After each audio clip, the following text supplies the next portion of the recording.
오늘의 말씀은 요한복음 14장 26절 한 절 말씀입니다.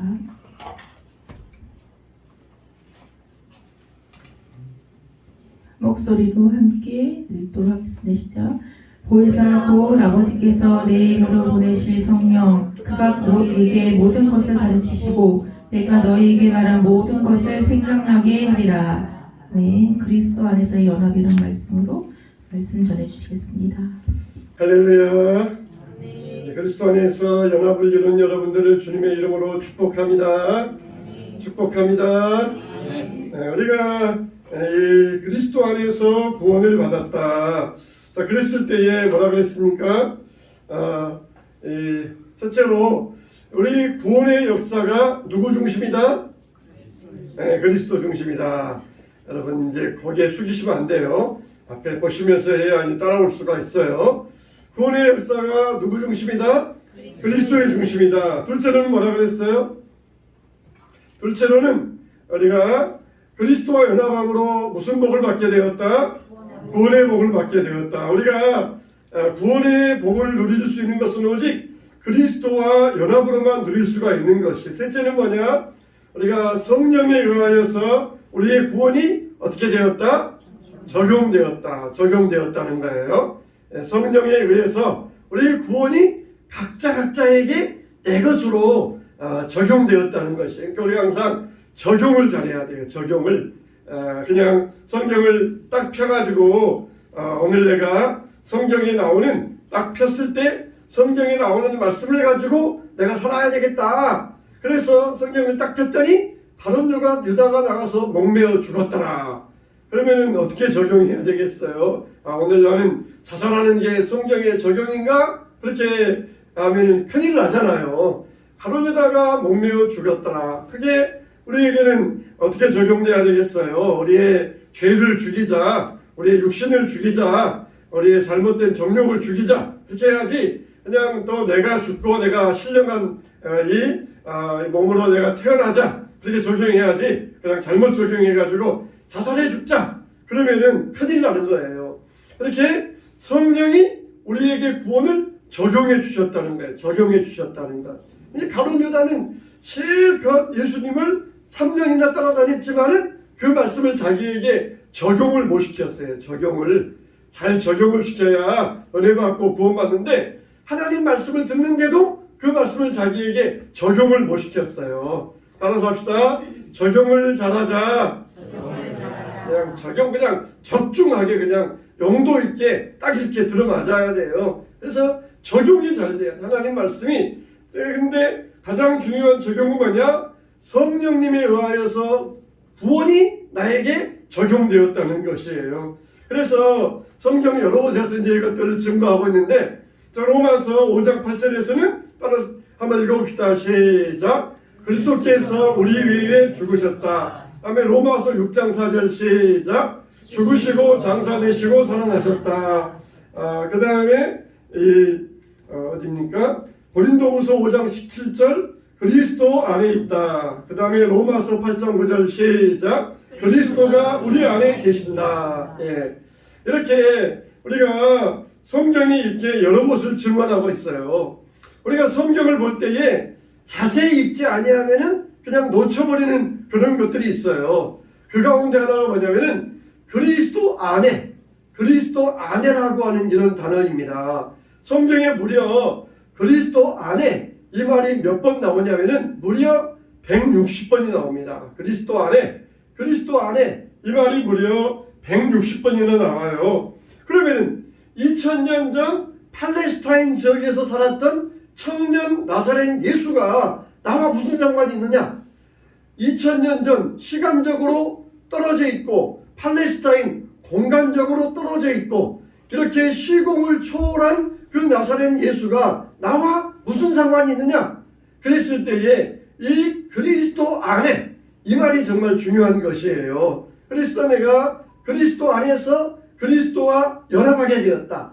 내가 그리스도 안에 있고 그리스도가 내 안에 있게 되었다. 그래서 구원이라고 하는 것은 내가 그리스도와 연합함으로써 구원을 얻게 되었다. 이게 이제 중요한 구원의 원리가 되는 것이에요. 그냥 하나님께서 딱 그냥 내 머리카락 딱 잡아가지고는 야, 너 그냥 멱살 잡고 너 천국 가야 돼. 그러면서 그냥 끌어가는 게 구원이 아니라 내가 그리스도 안에 있고 그리스도가 내 안에 있으면서 자연스럽게 진행돼 나가는 게 이게 바로 이 구원이라는 것이에요. 그냥 누가 억지로 끌어가면서 손목 잡고 끌어가면서 그게 구원이 아니에요. 우리가 이 말씀을 잘 적용하시기 바랍니다. 자, 그런데 이 우리가 그리스도와 연합되었다. 이게 참 우리가 어떻게 설명할 수 있느냐? 여러 가지로 설명할 수 있어요. 먼저 보면은 이 아담과 하와를 가지고 설명할 수 있어요. 이제 남자 아담, 여자 하와인데 둘이 이제 벌거벗었으나 부끄러워하지 아니하더라 그랬잖아요. 그래서 남자가 부모를 떠나 여자와 하나가 될지라. 그래서 서로 다른 남녀가 만났는데 이제는 서로 하나가 되었다. 이거를 우리가 그리스도 안에서 구원받았다. 그렇게 설명할 수 있어요. 그 다음에 이 대제사장을 가지고 또 설명할 수 있어요. 대제사장은 가슴에다가 뭘 달고 있어요? 12보석을 달고 있어요. 12보석은 뭐냐? 12지파를 이야기해요. 유다지파, 스불론지파, 단지파 뭐 그러면서 12지파를 보석으로 상징해가지고 딱 달고는 어린 양의 피를 가지고 지성소에 들어가요. 그래서 12지파의 죄를 자기가 대신 지고 지성소에 가서 하나님 앞에 대속의 제사를 드리는 것이 바로 이 대제사장의 역할이에요. 그러니까 대제사장은 이스라엘 12지파와 연합되어서 이스라엘 12지파를 자기와 하나로 삼아가지고 이스라엘 지파의 모든 죄를 자기의 죄로 삼아가지고 하나님 앞에 가서 제사 드리는 게 이제 대제사장의 원리인데, 이렇게 우리가 그리스도와 연합되었다. 그렇게 또 설명할 수 있어요. 그리고 이 고난받는 어린 양, 6월절 어린 양, 이사야 53장 보면은 고난받는 어린 양이 나오잖아요. 뭐라 그랬어요? 세례요엘 뭐라 그랬어요? 보라, 세상 죄를 지고 가는 하나님의 어린 양이로다. 그냥 여러분 보기에도 이 연약한, 여러분 강아지 새끼, 강아지 보면 얼마나 귀여워요. 그냥 다리 짧아가지고 똘똘똘 오면은 얼마나 귀엽습니까? 양도 마찬가지예요. 이 어린 양 보면은 얼마나 귀여운지 몰라요. 근데 하나님께서는 이 어린 양에게 세상 모든 죄를 다 지워버리셨어요. 그래가지고 이 어린 양이 세상의 모든 죄를 자기 죄로 여기고 6월절 어린 양으로 나아가서 세상의 모든 사람들을 용서하는 것, 이게 바로 고난받는 어린 양의 표상인 것이에요. 이렇게 어린 양은 자기를 죄와 하나 만들어 가지고 자기의 목숨을 버림으로써 우리의 죄를 다 없애주셨다. 이게 이제 고난받는 어린 양의 표상이에요.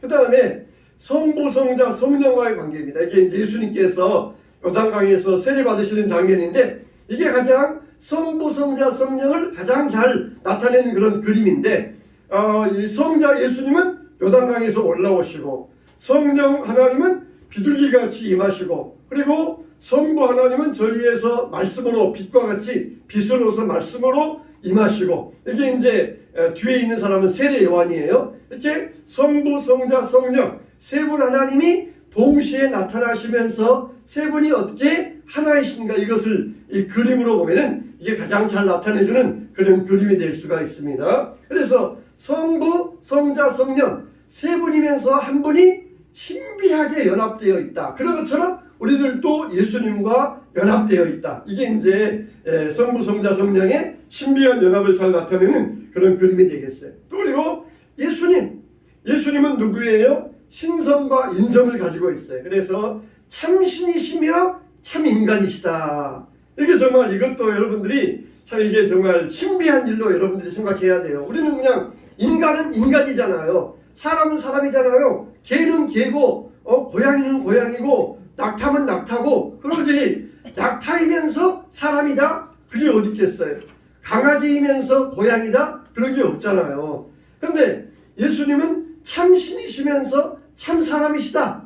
이게 정말 예수님 안에 신성과 인성이 아주 신비롭게 결합이 되어서 이 땅에 오셨다는 거예요. 그렇게 우리 안에도 그리스도와 우리가 하나로 연합되어 있다는 것을 여기에서 나타내주고 있어요. 그 다음에 이 아내와 남편이 결혼하면서 하나 된 관계. 분명히 아내와 남편은 남자, 여자, 한 여자, 한 남자이지만 둘이 결혼으로서 하나가 되었다는 거예요. 그래서 바로 이게 그리스도와 교회의 관계를 보여준다. 그리스도가 교회의 머리 된 것처럼 우리는 교회의 지체가 되어서 그리스도와 교회가 하나가 된 것처럼 남편은 아내를 사랑하고 아내는 남편을 존경하라. 이렇게 남편과의 아내와의 연합을 통하여서 그리스도와 우리와의 연합을 설명해주고 있어요. 그 다음에 몸의 여러 기관, 몸을 보면은 머리부터 발끝까지 근육이 있고 뼈가 있고 여러 가지 위장이 있고 그런 여러 가지 기관이 있는데 이것들이 따로따로 움직이지 아니하고 유기적으로 움직여요.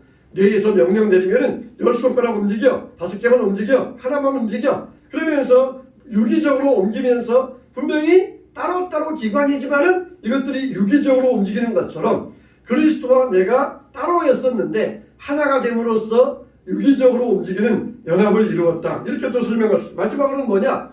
포도나무를 통하여서 그리스도와 우리와의 연합을 설명하고 있어요. 포도나무에서 줄기가 나오잖아요. 그 다음에 가지가 뻗어가요. 그래서 줄기에서 수액이 나와가지고 가지로 공급하면은 가지에서 열매가 맺혀요. 줄기에서 열매가 맺히는 게 아니에요. 줄기는 땅에서부터 뿌리로 올라오는 것이고 그 다음에 가지가 뻗어가면은 가지에서 열매가 나와요. 줄기는 예수 그리스도, 가지는 우리들. 그래서 열매는 누가 맺느냐? 열매는 우리가 맺어야 돼요. 그래서 포도나무는 줄기와 가지, 예수 그리스도이고 우리는 그 안에서 가지를 맺으면서 포도나무는 하나이다. 그런 것처럼 우리는 그리스도 안에서 연합을 이루었다. 이렇게 설명할 수 있습니다. 그런데 우리가 그리스도와 연합을 이루었다는 것이 5가지 특징을 가지고 있는데 첫째는 뭐냐? 따라서 합시다. 언약적 연합. 할렐루야. 네. 한번 우리가 이 생각을 한번 여러분들이 잘 생각해 보시면은 이게 무슨 뜻인가 알 수 있어요. 이거 뭐냐? 결혼을 보면은 알 수가 있어요. 결혼을 보면은 알 수가 있어요. 처녀와 총각이 만나가지고 서로 사랑을 합니다. 그러다가 우리 결혼합시다. 예, 좋아요. 내가 당신과 함께 살겠어요. 그래서 가정을 이루잖아요. 그러면은 그거는 어떻게 결혼이 맺어지는 거예요? 약속. 나는 당신만 사랑하겠습니다. 죽을 때까지 당신만 내가 사랑하고 따라가겠습니다. 그렇게 약속하면서 결혼으로 처녀 총각이 하나가 되어서 연합을 이루게 돼요. 그런 것처럼 그리스도와 나는 원래는 전혀 상관없는 사람이었어요. 근데 이제는 내가 그리스도를 나의 주인으로 섬기겠습니다. 주님만 따라가겠습니다. 그렇게 약속함으로써 그리스도와 내가 이제 언약으로서 연합을 이루게 된 것이에요. 그래서 이걸 그리스도와의 연합을 첫째로 설명할 때 뭐로 설명할 수 있느냐? 언약적 연합이다. 예수님과 내가 하나 될 수 있었던 것은 바로 이 약속 때문에 하나가 될 수 있었다. 약속이 없으면 깨지는 거예요. 남자 여자가 약속해서 결혼했는데 서로 유책이 생기면은 그 약속은 깨어져서 서로 이혼하게 되고 갈라서잖아요.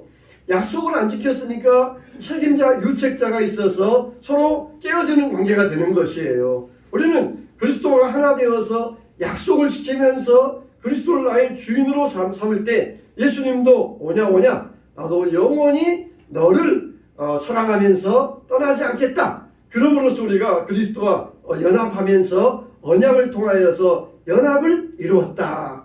이게 이제 우리 그리스도와 우리와의 연합의 첫 번째 특징이 되는 거예요. 두 번째는 뭐냐? 읽어봅시다. 시작. 성육신적 연합. 성육신적 연합이라는 거예요. 예수님께서 이 땅에 육신을 입고 오셨어요. 그래서 혈육에 속한 자들과 똑같이 우리와 똑같은 혈육을 입으심으로써 우리를 대표해서 우리를 위해 죽어주셨다는 것입니다. 그러니까 우리와 똑같은 죄인의 모습으로 오셔가지고 우리를 위해서 죽어주셨어요. 정말 여러분, 예수님이 혈육을 입고 이 땅에 오셔서 성육신하셨다. 이걸 우리가 좀 자세히 생각해보면 황송하기 짝이 없는 그런 정말 아주 귀한 일이에요. 그냥 만왕의 왕 되신 예수님께서 이 땅 위에 인간의 모습을 입고 오셨다. 뭐 하기 위해서? 우리 죄를 책임지고 없애주시기 위하여서. 그래서 하나님과 우리 사이를 다리를 놓아주시기 위하여서 이 땅에 오셨다는 것이에요.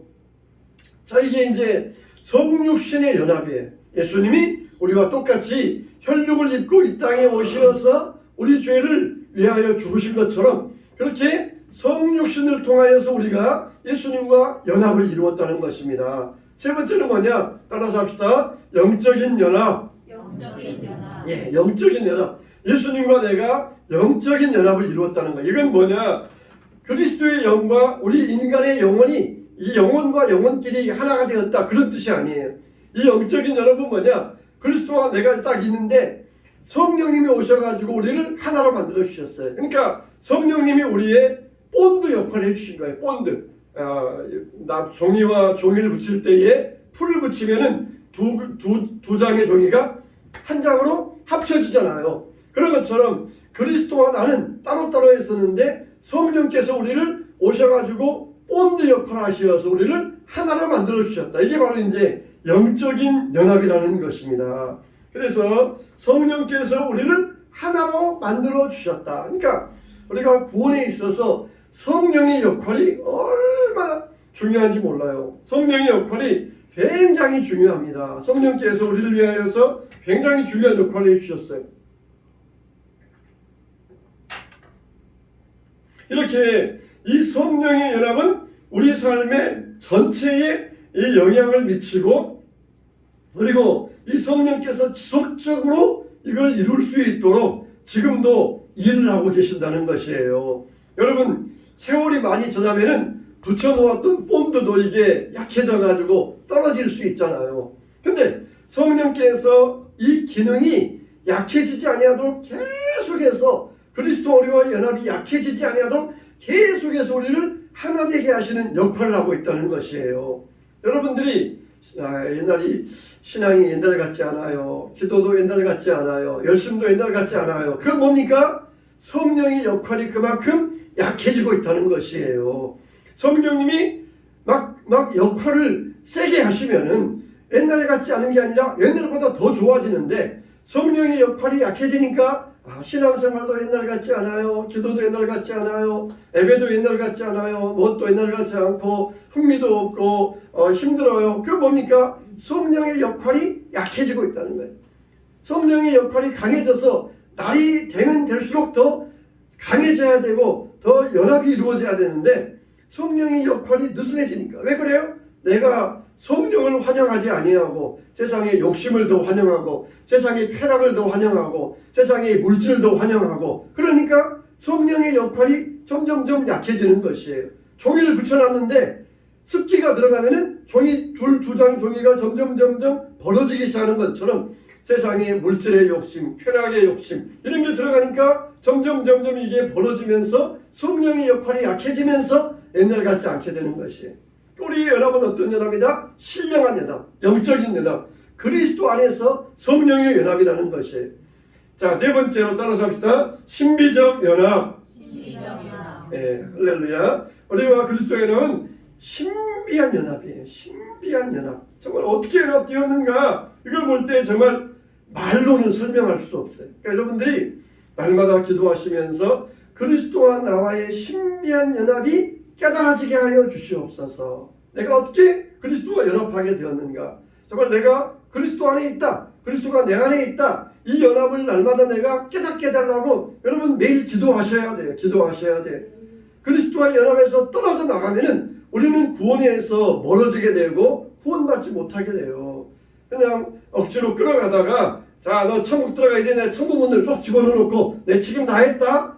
그렇게 하면서 그리스도가 따라가시는 거 아니라 항상 우리 안에 계시면서 우리와 함께 하시면서 우리와 동고동락하시는 이 신비한 연합, 그리스도와의 연합 그걸 우리가 누릴 수 있어야 돼요. 마지막 다섯 번째 뭐냐? 따라서 합시다. 생명의 연합. 생명의 연합. 그리스도와 우리와의 연합은 어떤 연합이다? 생명의 연합이다. 아까 말했던 포도나무 그림 보여줬던 것처럼 줄기와 가지의 비유와 같이 우리와 그리스도의 연합은 생명으로 연결되어 있어요. 가지가 줄기에서 떨어져 나가면은 그 포도나무의 생명에서 떨어져 나가서 그 가지는 죽을 수밖에 없어요. 말라서 죽을 수밖에 없어요. 얼마 동안에는 아직도 푸릇푸릇해서 살아있는 것 같지만은, 그러나 시간 지나면은 가지가 말라져 버리고 그 가지는 죽어버리고 마는 것이에요. 이렇게 그리스도와 우리와의 연합은 생명으로 연합되어져 있다. 골로새서 3장 3절, 이 생명이 시작, 이 생명이 그리스도와 함께 하나님 안에 감추어져 있느니라. 할렐루야. 이 생명이 그리스도와 함께 하나님 안에 감추어져 있느니라 그랬어요. 좀 별로 복권 비유를 내서 여러분들에게 좀 미안하지만은, 여러분이 만일 어제 저녁에 로또 복권 당첨이 있었어요. 그러면은 1등에 당첨됐어요. 1등에 당첨됐어요. 여러분들이 가지고 있는 복권이 1등에 당첨됐어요. 그러면 어떻게 해야 돼요? 내일 월요일 날 농협은행 본점에 가가지고 이 로또 복권을 돈을 찾아와야 돼요. 그럼 어떻습니까? 아직 돈을 안 찾아왔어. 그래서 그 돈은 내 것이 아니에요. 그런데 복권은 당첨되었어요. 20억짜리 복권은 당첨되었어요. 내 거예요. 근데 아직 내 거가 아니야. 은행 가서 찾아와야 완전 내 거 되는데 아직 안 찾아와서 완전히 내 거가 아니에요. 그렇지만 어떻습니까? 내가 20억짜리 복권에 당첨된 사람으로서 나는 이제 그 지위를 누릴 수 있고 당당하게 살아갈 수가 있어요. 복권 비유를 해서 여러분들이 죄송합니다만은 이게 바로 우리의 구원의 비유에 맞춰져요. 우리는 구원 받았어요. 그렇지만 아직 구원의 은혜를, 구원의 축복을 완전히는 못 누리고 있어요. 그 완전히 누리려면 천국 가야 이 구원의 축복을 완전히 누릴 수 있어요. 그러나 이미 우리는 구원받기로 이미 복권이 당첨되어 있어요. 그러니까 이미 구원이 내 것인 것처럼 나는 당당하게 살 수가 있어요. 근데 아직 나에게는 이 천국의 구원의 축복이 아직 안 왔을 뿐이지, 이미 나에게는 이 축복이 나에게 와 있는 것이라는 거예요. 이것만 딱 있으면은 어디 가든지 그 역할을 하고 그 권세를 누릴 수가 있어요. 자, 그런 것처럼 우리는 어떻습니까? 이미 그리스도 안에서 생명을 누렸는데 아직은 어때요? 하나님 안에 감추어져 있다는 거예요. 아직은 감추어져 있어. 아직은 이걸 우리가 완전하게 누리지 못하고 부분적으로 누리면서 아직은 감추어져 있어요. 이렇게 우리가 그리스도와의 연합을 통하여서 우리의 구원이 분명하게 되어지는데, 여러분들이 오늘 이 시간을 통하여서 내가 구원받는 것은 그리스도와 연합함으로써 내가 이 구원의 축복을 누리게 되었구나. 이걸 여러분들이 이것만 분명히 마음속에 새겨두시면 돼요. 할렐루야. 여러 가지 특징도 말씀드렸는데 그것도 중요하지만, 중요한 것은 내가 그리스도와 연합됨으로써 나는 하나님의 자녀가 되었구나. 나는 그리스도와 연합됨으로써 하나님의 하늘나라 백성 되었구나. 이것만 분명히 기억하시면 돼요. 그냥 아까 말씀드린 것처럼 예수님이 멱살 잡고 우리를 그냥 끌어가시는 것이 아니라 내 안에 계시면서 우리 마음속에 자발적으로 감동감화시켜 주셔서 우리를 이끌어 가시는 그 구원의 은혜가 내가 그리스도와 연합함으로써 누리게 되었구나. 이것만 여러분들이 분명히 안다 그러면 나는 정말 오늘 또 나는 그리스도 안에 있구나. 내가 그리스도 안에 있구나. 그러니까 어떻습니까? 남이 와서 나쁜 짓 하자. 그래도 안 돼. 내 안에 그리스도가 계셔. 나는 그리스도 하나가 되었어. 그러면서 죄악을 물리칠 수 있어요. 죄악의 유혹을 떠나보낼 수가 있는 것이. 그래서 나는 그리스도와 연합되었다. 하나 되었다. 이걸 여러분들이 분명히 마음에 새겨놓을 때에 우리의 구원은 가장 축복된 구원, 놀라운 구원, 영화로운 구원으로서 여러분에게 누림과 축복이 임하게 될 줄로 믿습니다.